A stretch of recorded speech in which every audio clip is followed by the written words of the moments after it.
Hello friends, చాలా రోజుల తర్వాత నేను మీ ముందుకు వచ్చాను. చాలా రోజులు గ్యాప్ వచ్చింది. మళ్ళీ నన్ను ఆదరిస్తారని నమ్ముచున్నాను. ఈరోజు మనం సాంబార్ ఎలా చేయాలో నేర్చుకుందాము. ఎక్కువ వెజిటేబుల్స్ లేకపోయినా ఎలా చేయాలో, చాలా టేస్టీగా ఎలా చేయాలో చూద్దాము.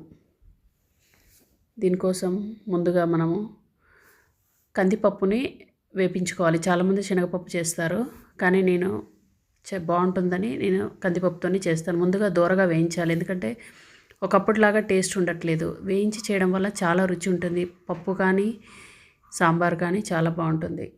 సో ఆ తర్వాత దీన్ని చల్లారనివ్వండి. వేపించాక అంటే మంచి ఫ్లేవర్ వస్తుంది. అప్పుడు ఆఫ్ చేసి ఆ తర్వాత కడిగి చల్లారాక ఒక 15 మినిట్స్ నానబెట్టండి. అందులో ఉల్లిపాయ, పచ్చిమిర్చి వేయండి.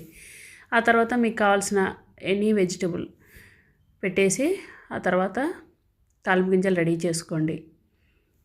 రెడీ చేసుకొని పోయిన ఒక బాండి పెట్టుకోండి. మీ క్వాంటిటీని బట్టి చింతపండు కూడా ముందే నానబెట్టి పెట్టేసుకోండి, మీ పులుపుకు తగ్గట్టు, మీరు చేసే క్వాంటిటీని బట్టి. ఆ తర్వాత బాండి వేడయ్యాక అందులో మీకు సరిపడా ఆయిల్ వేసుకోండి. తక్కువ తినేవాళ్ళు తక్కువ వేసుకోవచ్చు. ఆ తర్వాత నూనె వేడయ్యాక తాలింపు గింజలు వేయండి. ఇదంతా సిమ్లోనే జరగాలి. నూనె వేడయ్యాక సిమ్లో పెట్టండి.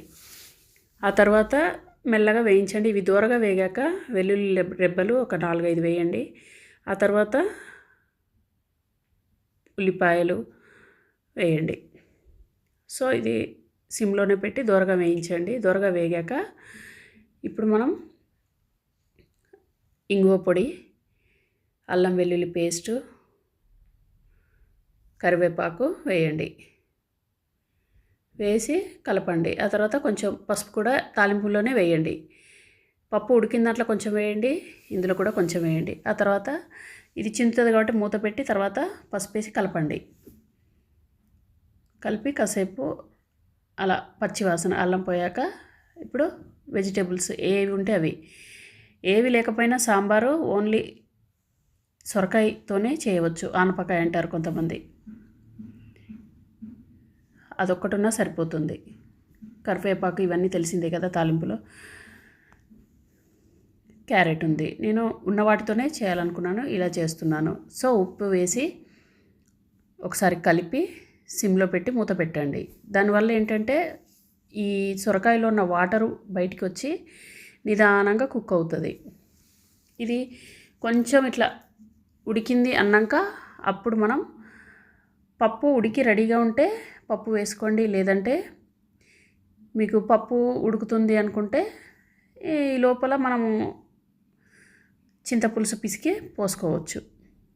సో ఇందులోనే కొంచెం మగ్గాక కారము, ధనియాల పొడి కూడా వేసుకోవాలి. ఈలోపు మనం పక్కన స్టవ్ ఆన్ చేసి పప్పు ఉడికించుకుందాము. చూసారు కదా, మీకు ఎన్ని విజిల్స్కి ఉడుకుతుందో మీ కుక్కర్ని బట్టి తెలిసిపోతుంది. దాన్ని బట్టి చేయండి. నేను ఇక్కడ 1/2 కేజీ క్వాంటిటీ పప్పు చేస్తున్నాను. ఎప్పుడైనా నేను సాంబార్ ఎక్కువ చేసి పెట్టుకుంటానండి, ఒక 2 డేస్ కోసమని. ఎందుకంటే బిర్యానీ కంటే ఎక్కువ ప్రాసెస్ ఉంటుంది ఈ సాంబార్కి. ఈలోపు మీరు కారము, అది పక్కన పౌడర్, సాంబార్ పౌడర్ అనుకోకండి, అది ధనియాలు, మెంతులు, జీలకర్ర ఇంట్లో చేసుకున్నది వేస్తానండి నేను. ఇది వేయడం వల్ల ఏ సాంబార్ పొడి వేయకపోయినా పర్వాలేదు, చాలా ఫ్లేవర్ ఉంటుంది, టేస్ట్ ఉంటుంది దీనివల్ల. ఇలా ఒకసారి కలిపి సిమ్లో పెట్టి ఒక 2-3 మినిట్స్ కుక్ అవ్వనివ్వండి.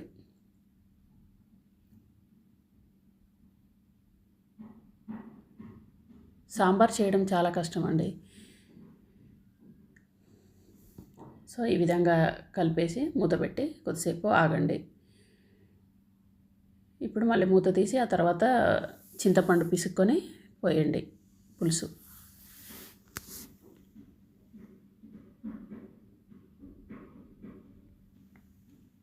ఆ పులుసు పోసాక మళ్ళీ ఒక చిన్న టమాటా ముక్క, ఇది మరిగేటప్పుడు కొంచెం మరిగాక ఉల్లిపాయ ముక్కలు, కరివేపాకు మళ్ళీ పైన కూడా వేసుకోవాలి. తాలింపులో వేయాలి కరివేపాకు, ఇందులో కూడా వేయాలి కొత్తిమీర.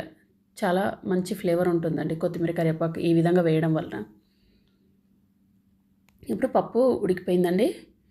దీన్ని మనం పప్పు గుత్తితో కానీ దీంతో కానీ మెదపచ్చు. ఇలా మెదిపి మళ్ళీ అందులో పోయాలి. చిటికెడు పసుపు కూడా వేసానండి ఇందులో నేను. సో ఇది ఈ విధంగా ఉంటుందండి.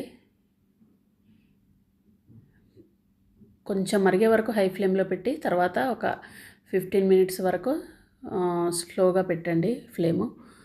ఆ తర్వాత ఉడుకుతుంటుంది. కుక్ అయిందో లేదో ఇలా సొరకాయని ఇట్లా గంటెతో అంటే మీకు తెలిసిపోతుంది, అర్థమైపోతుంది. ఈ విధంగా ఇట్లా తెట్టులాగా వస్తుందండి, అప్పుడు పర్ఫెక్ట్గా అయినట్టు. మళ్ళీ కొంచెం కొత్తిమీర పైన అలా జల్లితే ఇంకా మంచి ఫ్లేవర్ ఉంటుంది. ఈ విధంగా మనము డిష్ అవుట్ చేసుకోవడమే, ఆ తర్వాత సర్వ్ చేసుకోవడమే. ఈ వీడియో కనుక మీకు నచ్చిందంటే లైక్ చేయండి, షేర్ చేయండి. Please subscribe my channel. Thank you for watching. Hello friends, చాలా రోజుల తర్వాత నేను మీ ముందుకు వచ్చాను. చాలా రోజులు గ్యాప్ వచ్చింది. మళ్ళీ నన్ను ఆదరిస్తారని నమ్ముచున్నాను. ఈరోజు మనం సాంబార్ ఎలా చేయాలో